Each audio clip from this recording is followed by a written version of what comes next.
स्वागत है आप लोगों का हमारे इस YouTube प्लेटफॉर्म पर यूपीपीसीएस पाठशाला में।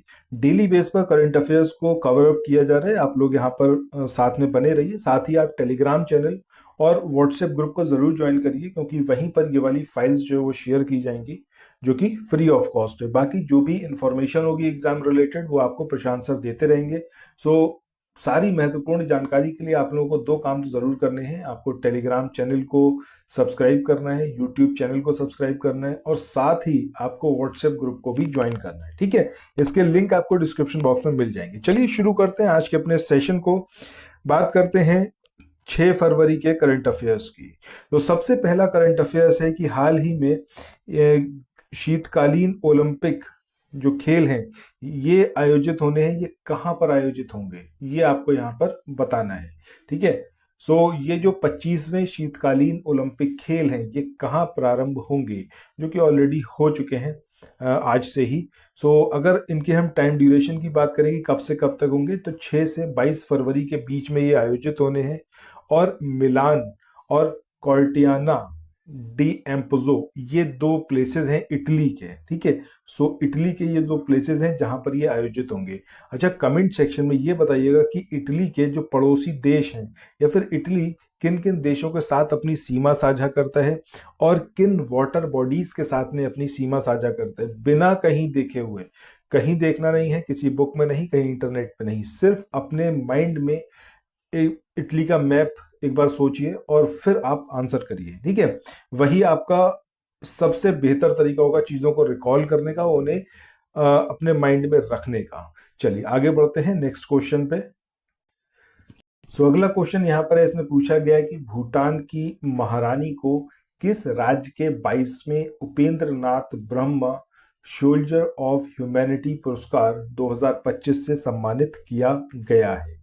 अब ये कौन है, ये आपको यहाँ पर ऑप्शंस दे रखे हैं। मिजोरम के द्वारा किया गया, असम के द्वारा, त्रिपुरा या फिर मेघालय। ठीक है, सो किस राज्य के द्वारा सम्मानित किया गया है, तो सही आंसर क्या है आपका ऑप्शन बी, यानी कि असम। ठीक है, तो भूटान की महारानी है जिनका नाम है ग्यालयूम आशा दोरजी वांगमो वांगचुक। ठीक है, इनको जो है पश्चिमी असम के कोकराझार में जो बोडोलैंड यूनिवर्सिटी है उसमें आयोजित हुआ था एक विशेष समारोह, और वहां पर 22वें उपेंद्र नाथ ब्रह्मा मानवता का सिपाही पुरस्कार 2025 से सम्मानित किया गया है, यानी कि सोल्जर ऑफ ह्यूमैनिटी पुरस्कार 2025। आगे बढ़ते हैं नेक्स्ट क्वेश्चन की ओर। सो नेक्स्ट क्वेश्चन है, इसमें पूछा गया है कि हाल ही में किस देश ने स्पेस बेस्ड यानी कि अंतरिक्ष आधारित आर्टिफिशियल इंटेलिजेंस डेटा सेंटर बनाने की घोषणा की है। ये अमेरिका है, रूस है, चीन है या फिर ये जापान है। तो सही आंसर क्या आएगा आपका चाइना। चाइना जो है अंतरिक्ष में आर्टिफिशियल इंटेलिजेंस डेटा सेंटर स्थापित करने की योजना बना रहा है, और चाइना का जो लक्ष्य है, जो टारगेट है, वो अगले 5 सालों में अंतरिक्ष आधारित आर्टिफिशियल इंटेलिजेंस डेटा सेंटर स्थापित करना है। चलिए आगे बढ़ते हैं अगले क्वेश्चन की ओर। अच्छा, कमेंट सेक्शन में ये बताइएगा, जब हम आर्टिफिशियल इंटेलिजेंस की बात करते हैं तो आर्टिफिशियल इंटेलिजेंस के जन्मदाता कौन है, किसको फादर ऑफ आर्टिफिशियल इंटेलिजेंस बोला जाता है, ये कमेंट सेक्शन में आप लोग बताएंगे। चलिए आगे बढ़ते हैं नेक्स्ट क्वेश्चन की बात करते हैं। इसमें पूछा गया है कि जो आपके केंद्रीय गृह एवं सहकारिता मंत्री हैं अमित शाह, इन्होंने भारत की पहली cooperative taxi service Bharat taxi, इसका शुभारंभ कहाँ से किया। ठीक है, सो अब ये नई दिल्ली से, मुंबई से, या फिर अहमदाबाद या फिर जयपुर। तो सही आंसर क्या आएगा आपका नई दिल्ली। ठीक है, सो केंद्रीय गृह एवं सहकारिता मंत्री अमित शाह ने नई दिल्ली में देश के पहले सहकारी आधारित राइड हेलिंग प्लेटफॉर्म यानी कि भारत टैक्सी, इसका शुभारंभ किया। ठीक है, और इसका पर्पस क्या है कि सहकारी क्षेत्र को सशक्त बनाना है और आम लोगों को बेहतर परिचालन सुविधा जो है वो प्रोवाइड करना है। चलिए नेक्स्ट क्वेश्चन की तरफ मूव ऑन करते हैं। अगला क्वेश्चन है, इसमें यहाँ पर आपसे पूछा गया है कि जो शीतकालीन, जस्ट सेकंड, ये रिपीट हो गया क्वेश्चन। ठीक है, शीतकालीन ओलंपिक 2026 ये कहाँ प्रारंभ होंगे। सो अभी इसके संदर्भ में हम लोग ऑलरेडी बात कर ही चुके हैं। ठीक है, इटली में होने हैं ये। चलो आगे बढ़ते हैं अगले क्वेश्चन की ओर। इस क्वेश्चन में यहाँ पर आपसे पूछा गया है कि एक ट्रिलियन अमेरिकी डॉलर के बाजार मूल्य तक पहुंचने वाली दुनिया की पहली खुदरा कंपनी ये कौन बनी है? अब ये वॉलमार्ट है, ये अमेजन है, ये टारगेट है, या फिर ये आपका कॉस्टको है। ठीक है, तो सही आंसर क्या आएगा यहाँ पर हमारा? वॉलमार्ट, यानी कि ऑप्शन बी जो है वो सही होगा। इसके बाद आगे बढ़ते हैं नेक्स्ट क्वेश्चन पे। अगला क्वेश्चन है क्वेश्चन नंबर 7। इसमें यहां पर आपसे पूछा गया है NGEL, ठीक है, और असम असागो ने भारत का पहला स्वदेशी ग्रीन यूरिया प्लांट किस राज्य में स्टैब्लिश करने के लिए समझौता किया है? यानी कि इंडिया का पहला स्वदेशी ग्रीन यूरिया प्लांट किस राज्य में स्थापित होगा? सो ये तमिलनाडु है, गुजरात है, आंध्र प्रदेश है, या फिर ये उड़ीसा है? तो ये है आपका आंध्र प्रदेश, अमरावती में ये स्टेब्लिश होगा। यानी तो अगले क्वेश्चन की बात करें, इस क्वेश्चन में यहाँ पर पूछा गया है कि कर्नाटक में किस बीमारी से एक व्यक्ति की हाल ही में मौत हुई है? अब ये निपाह वायरस है, ये क्यासा नूर फॉरेस्ट डिजीज है, ये डेंगू वायरस है, या फिर ये आपका जीका वायरस है? तो सही आंसर क्या आएगा आपका? ऑप्शन बी, यानी कि क्यासा नूर फॉरेस्ट डिजीज। इसके बाद आगे बढ़े नेक्स्ट क्वेश्चन पे। इस क्वेश्चन में यहां पर आपसे पूछा गया है कि भारत में पहली बार AI, फिनटेक और इंश्योरटेक के लिए ब्लैक स्वान समिट ये किस राज्य में आयोजित हुआ? अब ये तेलंगाना में हुआ, महाराष्ट्र में हुआ, या फिर ये आपका जो उड़ीसा है, या फिर कर्नाटक? किस राज्य में इसका आयोजन किया गया है? तो सही आंसर क्या आएगा यहाँ पर हमारा? उड़ीसा, ऑप्शन सी जो है वो सही होगा।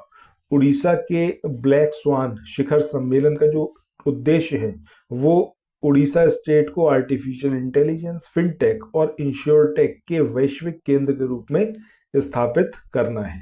भारत नेत्र पहल के तहत उड़ीसा की गवर्नमेंट ने इस कार्यक्रम का आयोजन किया और इस समिट का आयोजन किया, जो कि 2 दिन तक चली, ठीक है, और भुवनेश्वर में ये शुरू हुई।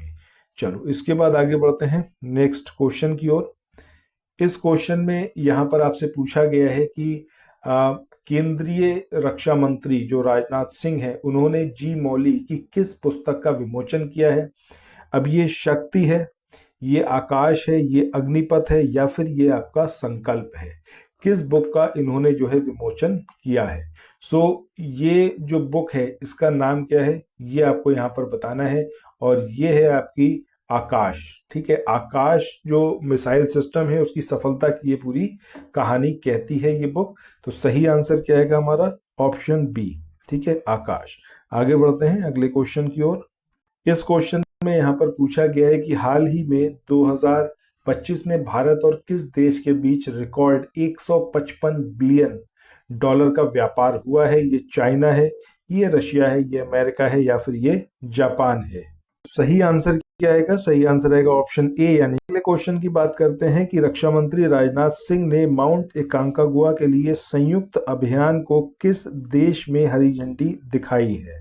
क्वेश्चन का स्वरूप थोड़ा सा गलत है, ये एग्जैक्टली होना ये चाहिए था कि माउंट एकांकागुआ के लिए जो संयुक्त अभियान को हरी झंडी दिखाई है ये किस देश में लोकेटेड है, ठीक है, या फिर किस कॉन्टिनेंट में है? तो जैसा आपको पता है कि साउथ अमेरिका की ये सबसे ऊंची चोटी है, तकरीबन 6,960 मीटर के आसपास, और यहाँ पर एक अभियान के लिए रक्षा मंत्री राजनाथ सिंह ने जो है हरी झंडी दिखाई थी। चलो आगे बढ़ते हैं नेक्स्ट क्वेश्चन की ओर। अगला क्वेश्चन है, इसमें पूछा गया है कि हाल ही में WPL 2026 का खिताब जो है वो किस टीम ने जीता? Mumbai Indians, Delhi Capitals, royal Challengers Bangalore, या फिर गुजरात जायंट्स? तो सही आंसर ऑप्शन सी आएगा, यानी कि रॉयल चैलेंजर बेंगलोर, यानी कि RCB। मूव ऑन करें नेक्स्ट क्वेश्चन की ओर। इस क्वेश्चन में यहाँ पर पूछा गया है धौलपुर करेली या फिर करौली टाइगर रिजर्व ये किस भारतीय राज्य में लोकेटेड है? अब ये मध्य प्रदेश में है, ये उत्तर प्रदेश में है, ये राजस्थान में है, या फिर ये आपका गुजरात में है? तो किस स्टेट में ये लोकेटेड है? तो सही आंसर क्या है आपका? राजस्थान, ऑप्शन सी जो है वो सही होगा। इसके बाद आगे बढ़े नेक्स्ट क्वेश्चन की ओर। इस क्वेश्चन में यहां पर आपसे पूछा गया है खाबारोव्स्क परमाणु पनडुब्बी है ये किस देश ने लॉन्च की है, यानी कि आपको यहाँ पर कंट्री का नेम बताना है। अब ये अमेरिका है, ये चाइना है, रशिया है या फिर ये फ्रांस है। तो सही आंसर क्या आएगा आपका ऑप्शन सी यानी कि रशिया। रशिया जो है वो इसका सही आंसर होगा। इसके बाद आगे बढ़ते हैं नेक्स्ट क्वेश्चन की ओर।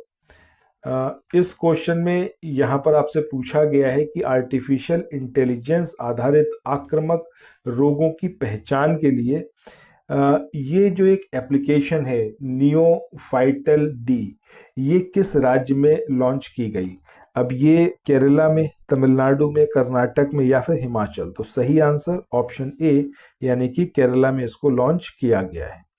इसके बाद नेक्स्ट क्वेश्चन की बात करते हैं, क्वेश्चन नंबर 17। इस क्वेश्चन में यहाँ पर पूछा गया है कि 16 वर्ष से कम उम्र के बच्चों के लिए सोशल मीडिया पर प्रतिबंध लगाने वाला यूरोप का जो पहला देश है या फिर पहला यूरोपीय देश है ये कौन सा है। ये फ्रांस है, स्पेन है, नॉर्वे है या फिर ये आयरलैंड है। तो सही आंसर क्या है आपका स्पेन, यानी कि ऑप्शन बी जो है वो सही आंसर होगा।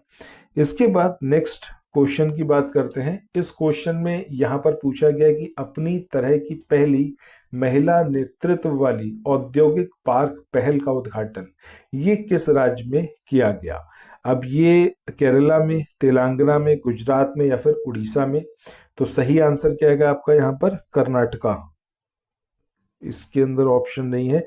सो यहाँ पर सही आंसर क्या है आपका कर्नाटक। ठीक है, कर्नाटक का जो गौरी बिदानूर है वहां पर महिलाओं के नेतृत्व वाली अपनी तरह की पहली औद्योगिक पार्क पहल का उद्घाटन किया गया है। ठीक है, सो इसमें ऑप्शन नहीं है बट कर्नाटक जो है वो उसका सही आंसर होगा।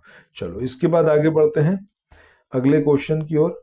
इस क्वेश्चन में यहाँ पर आपसे पूछा गया है कि जो रिक्लेमिंग द इनक्रेडिबल नामक एक पुस्तक है किसके द्वारा लिखी गई है, यानी कि बुक और राइटर से रिलेटेड है ये क्वेश्चन। सो अब ये आपके अमिताभ कांत हैं, शशि थरूर हैं या फिर ये राम माधव हैं या फिर नंदन नीलकेणी है। ठीक है, तो किसके द्वारा इसको लिखा गया है आपको ये बताना है। तो इसमें भी यहाँ पर ऑप्शंस में सही आंसर नहीं है, सही आंसर है आपका नवीन कुंटू। ठीक है, इनके द्वारा जो इस पुस्तक को लिखा। क्वेश्चन की बात करें, यहाँ पर पूछा गया है कि आईओसी ने हाल ही में ईरान की पहली महिला सदस्य ये किसे चुना है। तो इसका जो सही आंसर है वो क्या होगा आपका सूर्या अधाई। ठीक है, इनको जो है चुना गया है पहली महिला सदस्य के रूप में। तो सही आंसर ये है, ऑप्शन में ये यहाँ पर नहीं दिया हुआ है। ठीक है, तो ये सारे ऑप्शंस गलत हैं, सूर्या अधाई जो है वो सही आंसर होगा। सो इसी के साथ दोस्तों आज के अपने सेशन को यहाँ पर एंड करते हैं। आज हमने सिर्फ 20 क्वेश्चन को ही कवर अप किया है। करंट अफेयर्स के पॉइंट ऑफ व्यू से बेहतरीन करंट अफेयर्स है जो आप लोगों के लिए लाया जा रहा है डेली बेस पे। फाइल लेने के लिए, पीडीएफ फाइल के लिए आप लोग टेलीग्राम चैनल को जरूर ज्वाइन करें, साथ ही व्हाट्सएप को भी ज्वाइन करें। और अगर अभी तक आपने यूट्यूब चैनल को सब्सक्राइब ना किया हो तो जरूर कर लीजिए। बाकी मिलते हैं नेक्स्ट वीडियो में। Thanks for watching, have a nice day, bye bye.